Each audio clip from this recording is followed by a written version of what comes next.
क्षेत्र के 212 गांव में लगाई गई धारा 7A के विरोध स्वरूप धरना प्रदर्शन पिंजौर कालका प्रॉपर्टी वेलफेयर एसोसिएशन के प्रधान हर्ष कुमार के नेतृत्व में पिछले 14 दिनों से लगातार जारी है। आज धरना प्रदर्शन के मौके पर हरियाणा कांग्रेस कमेटी के प्रदेश अध्यक्ष कुमारी शैलजा ने कालका पिंजौर प्रॉपर्टी वेलफेयर एसोसिएशन के रोष प्रदर्शन में शामिल होते हुए धारा 7A को हटाने की मांग उठाई। उन्होंने कहा कि यहां क्षेत्र में पहले ही रोजगार के अवसर सरकार प्रदान करने में नाकाम साबित हो रही है। ऐसे में यदि सरकार रजिस्ट्री के ऊपर भी पाबंदी लगाने के लिए इस प्रकार के नियमों को जनता के ऊपर थोपने का काम करेगी तो वह कतई बर्दाश्त नहीं किया जाएगा। कुमारी शैलजा ने कहा कि पिंजौर कालका में पहले सरकार की गलत नीति के कारण HMT और सूरजपुर की सीमेंट फैक्ट्री बंद हो गई। ऐसे में यदि सरकार जनता के ऊपर मनमर्जी के फैसले थोपकर छोटे मोटे आम जनता के कारोबारी काम को भी प्रभावित करने का काम करेगी तो इससे कहीं न कहीं आर्थिक रूप से लोगों के बीच में कमजोरी आ जाएगी। जब प्रेस ने कुमारी शैलजा से पूछा कि क्षेत्र में लगाई गई धारा 7A के प्रति आपकी क्या प्रतिक्रिया रहेगी, तो उन्होंने कहा कि वह इस मामले को मुख्यमंत्री के संज्ञान में लाते हुए जल्द हल करवाएंगी। यदि कोई हल नहीं निकला तो हम हाई कोर्ट का दरवाजा खटखटाने में भी देर नहीं लगाएंगे। शैलजा से पहले कालका विधायक प्रदीप चौधरी ने भी संबोधित करते हुए कहा कि कालका विधानसभा क्षेत्र के लिए बीजेपी सरकार ने कोई काम नहीं किया है। ये लोग चुनाव हारे तो जनता का साथ ही छोड़ दिया, इसके साथ ही जनता को प्रताड़ित करने का काम भी किया है। विधायक प्रदीप चौधरी ने कहा कि सरकार की नीति और नीयत में बेहद ज्यादा फर्क है। ऐसे में यहाँ स्थानीय क्षेत्र में लोगों के प्रति बीजेपी सरकार की कार्यप्रणाली को देखते हुए भारी रोष पैदा हो रहा है। इस मौके पर प्रधान हर्ष कुमार सहित अन्य सदस्यों ने कहा कि सरकार व विभाग द्वारा धारा 7A काले कानून के रूप में 212 गांवों पर तलवार लटका दी गई है व सरकार द्वारा सुनाया गया यह तानाशाही फरमान है। इसी के विरोध में हर्ष कुमार ने कहा कि यदि जल्द ही क्षेत्र से धारा 7A ना हटाई गई तो उनकी पत्नी पवन कुमारी शर्मा, जो कि भाजपा महिला मोर्चा प्रदेश कार्यकारिणी की सदस्य हैं, वह भी अपने पद से इस्तीफा सौंपेंगी। मौके पर पूर्व CPS चौधरी राम गुज्जर, पूर्व चेयरमैन विजय बंसल सहित काफी संख्या में लोगों ने अपने विचार रखे। इस मौके पर एसोसिएशन के प्रधान हर्ष कुमार ने कुमारी शैलजा, विधायक प्रदीप चौधरी सहित उनकी मांग का समर्थन करने आए सभी लोगों का आभार व्यक्त किया।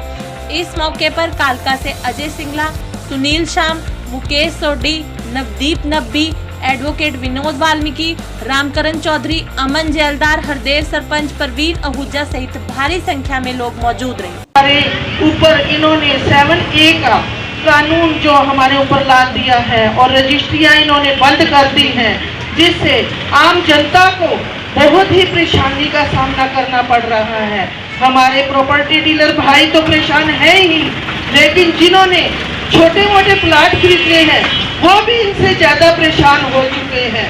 जैसा कि यहाँ पर 200 गज का या 1 एकड़ का या ये जो भी प्लाट खरीदना चाहते हैं लोग घूम रहे हैं, और सरकार तो ये कहती है हर व्यक्ति को, गरीब को मकान मिलेगा। मकान, छोटा मकान कहाँ से मिलेगा जब इन्होंने रजिस्ट्रियाँ ही बंद कर दी। तो रजिस्ट्रियाँ बंद हो गई तो प्रॉपर्टी डीलर तो बेचारे परेशान हो ही गए, उसके साथ आम जनता को भी उनका खामियाजा भुगतना पड़ रहा है। सरकार इस ओर ध्यान नहीं दे रही है। सरकार ने जो ये 7A का कानून लागू किया है उसको वापस लेना चाहिए और इन मेरे भाइयों को थोड़ी सी हिम्मत देनी चाहिए ताकि वो भी अपना काम कर सके।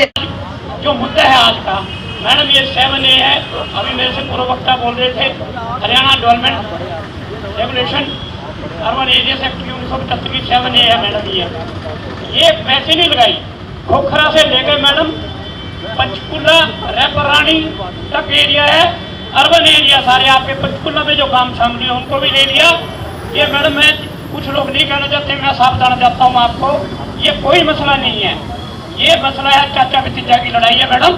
जो बिहार में चौटाला जी की जमीन है उसकी रजिस्ट्रियाँ थी, तहसीलदार साहब बैठे हैं शिलू जी, यहाँ से छुट्टी लेके भागे, और उसके बाद ये विधानसभा में भी मुद्दा उठा।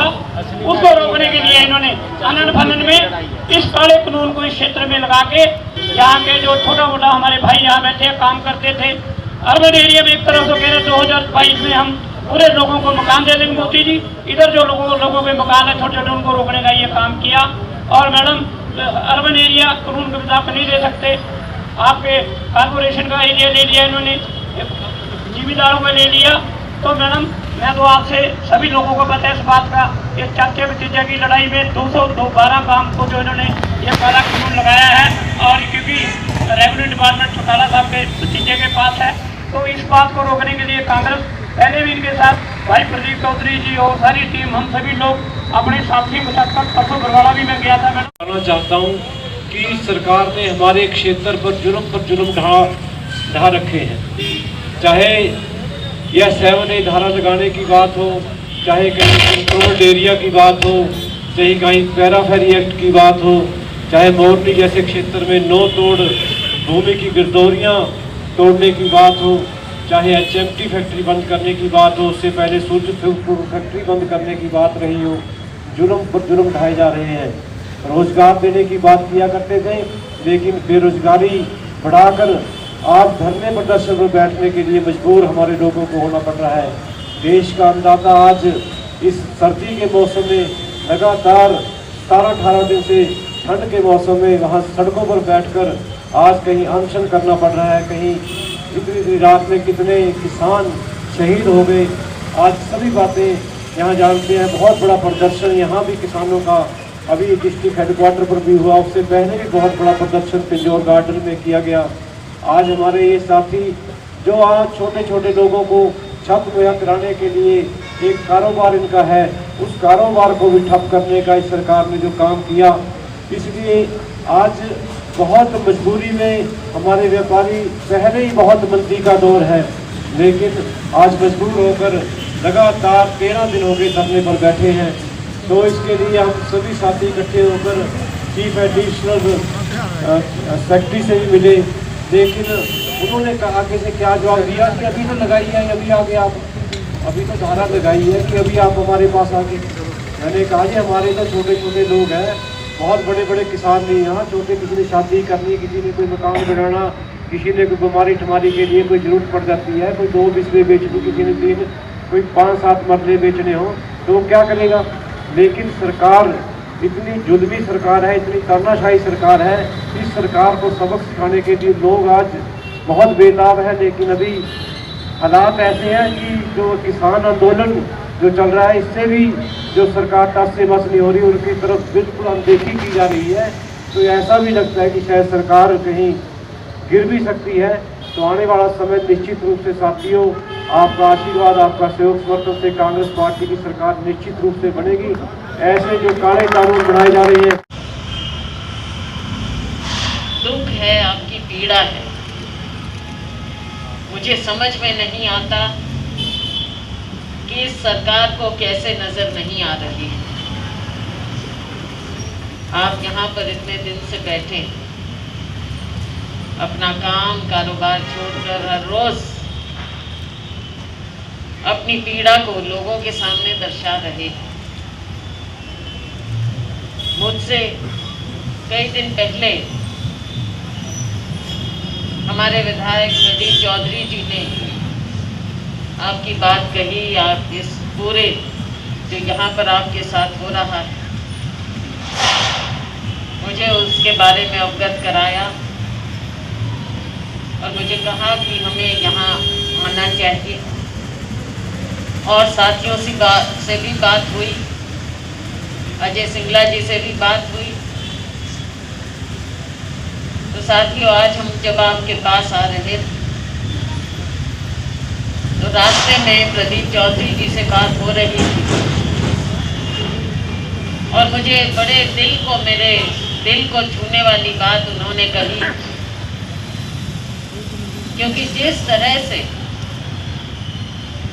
उन्होंने मुझे इन सारी बातों के बारे में अवगत कराया, मुझे महसूस हुआ कि ये केवल एक विधायक नहीं है कि यहाँ से चुनाव लड़े और बन गए, MLA बन गए, एक ओहदा ले लिया।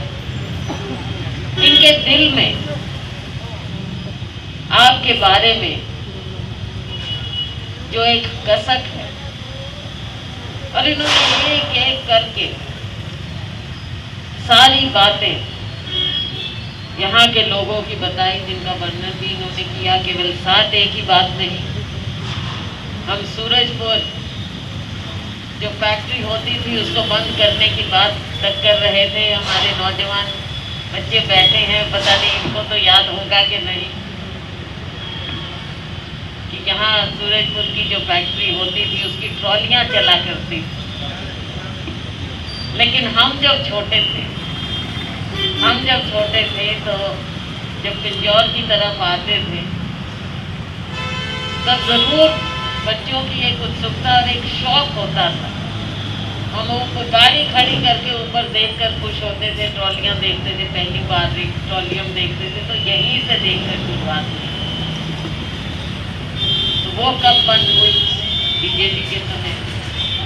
फिर इन्होंने सारी बातों का जिक्र किया, चाहे मेरे प्रिया की बात हो, चाहे अपने मोरनी की बात, अनेकों बात, सारे रास्ते जिक्र करते आए कि हमारा ये एक कोना हरियाणा का, यहाँ के लोग इतने मासूम हैं, मेहनत करते हैं।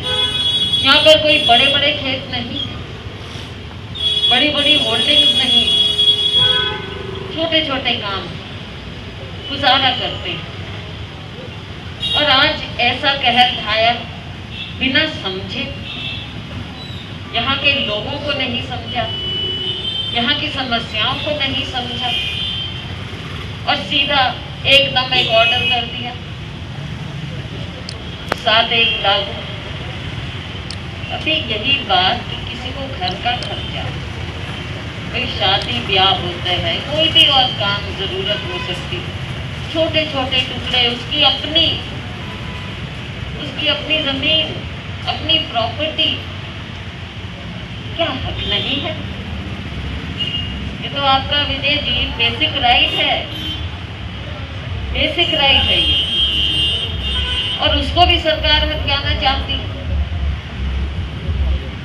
ये ऐसी जो ये सरकार है, हमारे किसान यूनियन के साथ ही बैठे, मैंने पूछा कि यहाँ पर कैसा चल रहा है, क्योंकि बहुत लोग धरने पर, जुलूस में किसानों के साथ जो बीत रही, दिल्ली तक पहुंचे हुए अपना दर्द दिखाने के लिए। ये सरकार जो लोगों के दुख को ना समझे, आंखों पर पट्टी बांध के बैठे, जब जो मन में आए फैसले करते, ये ना देखे कि आम जनता को उससे कितनी पीड़ा हो सकती, कितनी तकलीफ हो सकती। तो साथियों, ऐसी सरकार का क्या? वैसे भी ये सरकार लड़खड़ा रही है, आप देख ही रहे हो, रोज देखते हो, मीडिया में आता है। सरकार को पहले ही मत नहीं था, अल्पमत की सरकार बनी थी और साथ में जुड़ गई ऐसी पार्टी जिसने इनके खिलाफ वोट मांगा और उन्हीं की कारगुजारी अब देख लो, इस तरह के फरमान चला रहे। तो साथियों, ये संघर्ष का समय है। इस तरह की चीजें आम लोगों को गवारा नहीं हो सकती। और एक लोकतंत्र में, लोकतंत्र की अगर कोई इज्जत करे, उसकी कोई रिस्पेक्ट करे, तो लोगों की आवाज सुनी जाती है। लेकिन ये सरकार ऐसी, लोकतंत्र में विश्वास नहीं, फरमान पर फरमान लागू कर देते हैं। आपको याद दिलाना चाहूँगी, जैसे रात को नोटबंदी लागू कर दी, एकदम फरमान, जीएसटी एकदम, लोगों को कितनी तकलीफ, किसानों के साथ काले कानून। लोग कहते हैं कि ये काले कानून हैं क्योंकि लोगों की सुनी नहीं, लोगों को, किसानों को, मजदूरों को इतने दुख तकलीफ में आपने धकेल दिया। हमारे यहाँ पर कौन से बड़े उद्योग हैं मुझे बता? छोटे छोटे हमारे दुकानदार, कारोबारी, उनको बेचारों को बड़े उद्योगों का फायदा, बड़े उद्योगों का होता है। अभी भी कोरोना के समय हमारा कारोबार कितना ठप हुआ है। छोटा मध्यम उद्योग, रिटेलर सारा दिन आस में बैठे रहते हैं कि कोई ग्राहक आए। ऐसा समय आ गया, किसान, छोटा किसान, मजदूर आज उसके साथ क्या कर रहे हैं? कर्मचारी, कोई कर्मचारी सुखी नहीं। जहाँ देखो कर्मचारी भी धरने पर, टीचर्स और सब। एक वर्ग तो बता दो जो सुखी हो। किसी के लिए तो कुछ किया। उनसे पूर्व HMT की भी बात कही गई। HMT के लिए हमने बहुत लड़ाई लड़ी साथ। उस समय यहाँ के विकास के लिए भी हम लगे रहते थे, आप सभी साथियों के साथ मिलकर। खुद हम आते थे, गरीबों के लिए मकान बनाने हैं, गरीबों को हमारे बस्तियों में और जगह सुविधाएं मिलनी चाहिए। बार बार हम आपके बीच में आते थे, आपकी बात को सुनने के लिए, यहाँ पर विकास के कार्य करने के लिए। हम आपको याद है पैदल नीचे उतर कर कहाँ जाकर सारा कुछ देखते थे, खुद हम सर्वे किया करते थे। लोगों का साथ था, लेकिन ऐसा अंधकार है कि आप लोगों को यहाँ पर ऐसे धरने पर बैठना पड़ता है। और बात कुछ भी नहीं है, कुछ भी नहीं है, कोई ज़रूरत ही नहीं थी। जिस बात का कोई कुछ डिमांड हो, किसी ने कुछ कहा हो, किसी को तकलीफ हो, इस बात की डिमांड दिया और यहाँ पर एनक्रोचमेंट हो गई। लोग कंस्ट्रक्शन कर रहे थे, तो उसको तुम अलग नजरिए से देखो। उसका 7A से क्या है? आम लोगों को आपने रोक दिया कि वो अपनी प्रॉपर्टी उनकी नहीं रह गई। ये सरकार की आंखें खोलना जरूरी है। आज आप बैठे हैं, आज भी आपने सेवा की है अपनी पार्टी की। एक लोकतंत्र है, लोकतंत्र में सबको अधिकार है। कोई किसी पार्टी, किसी विचारधारा के साथ जाए, उससे हमारी क्या लड़ाई? हम अपनी जगह अडिग हैं, दूसरे लोग अपनी पार्टी में।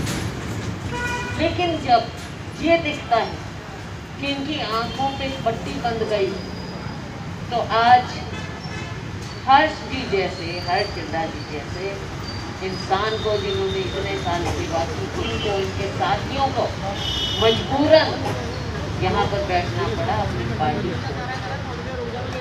साथियों, यही लोकतंत्र की शक्ति, आम लोगों की शक्ति।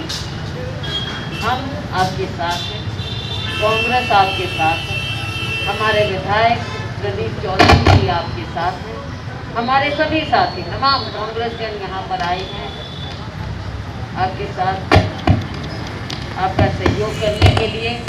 और हम आपको विश्वास दिलाते हैं कि कांग्रेस पार्टी की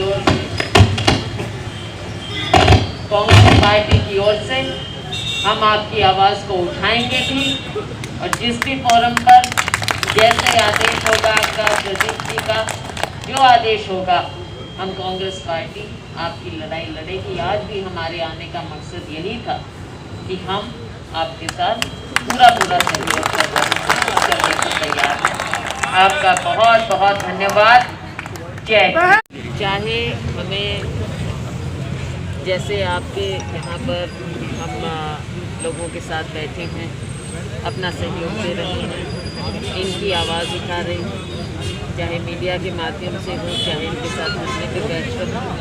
मैं खुद मुख्यमंत्री जी से ये टेकअप करूँगी, इस बात को जरूर करेंगे। और अगर लीगल लड़ाई लड़नी पड़ेगी तो लीगल लड़ाई भी, विजय जी, लीगल लड़ाई भी लड़ी जाएगी। क्योंकि ये जो कार्य इन्होंने किया है, ये आम लोगों का जो एक बेसिक अधिकार है, उस पर चोट मारी है। अगर कहीं कुछ इलीगल होता है तो उसके बहुत तरीके होते हैं उसको ठीक करने के। ये नहीं है कि लोगों के मौलिक अधिकार पर ये इस तरह से चोट मारे, ये बहुत गलत है, सरासर गलत है। और कांग्रेस पार्टी इसकी कड़ी से कड़ी निंदा करती है। उसकी किस तरह से, चाहे किसान आंदोलन की बात हो, चाहे विधायकों की बात हो, विधायक खुद बागी हो रहे हैं, चाहे जजपा के विधायक हों, चाहे जो आज़ाद कैंडिडेट MLA हैं विधायक, वो भी, तो इनके अपने भी आपस में जो आवाज़ उठने लगी हैं। आप देख रहे हैं कि बीच में बगावत के सुर ज़्यादा बढ़ते चले जा रहे हैं। ये है, कांग्रेस तो मुख्य विपक्ष दल है ही, लेकिन मुझे लगता है कि आम लोग तैयार हैं। ये आम लोगों की आवाज़ है, किसानों की, मजदूरों की आवाज़ है, जिसको सुनकर ये सभी बातें हो रही हैं। आज तक लाट ही नहीं हुए। क्या है, मैंने चिट्ठियाँ भी लिखी हैं आपको नहीं, ये बताऊं। मनसा साहब ने बड़ी नहीं कर रहे, मुझे बता, मैंने चिट्ठियाँ लिखी हैं, केंद्र मंत्री को भी लिखी है, कॉपी दी थी मैडम। मुख्यमंत्री को भी लिखी है, लेकिन इनको कोई फर्क ही नहीं पड़ा। मैम एक मजे की बात मुझे और लगता है है कि अपना जो ये एरिया है ना, इसको ये लोग सीरियसली लेते ही नहीं। मैम, मुझे तो ये लगता मैम एक मजे की बात और है, खाली है, मुझे मकान ऐसा लगा। मैडम आपकी कॉपी दी थी, मैं जो आपने लेटर लिखे थे ना, ड्यू लेटर, मैंने इनको दी थी कॉपी आपको। ये मैम अपने 6 महीने बाद साल बाद खबर आप डाले थे, आप फर्क नहीं बताओ, पड़ता। हम लड़ाई नहीं लड़ते थे क्या? आप बताओ, नहीं, मैं कितना आती थी यहाँ पे, हम नहीं लड़ाई लड़ते थे, चाहे पिंजौर की थी, चाहे मतलब उसकी कोई भी होता था। मैम अभी मजे की बात है, खाली मकानों का फिर दोबारा रेनोवेट करके इन्होंने फिर पैसा खा लिया, फिर खा लिया, लग रहा है लाखों रुपये लग रहा है। पब्लिक मनी है, स्कैम पे स्कैम। मैडम उनको धरना जारी रखना।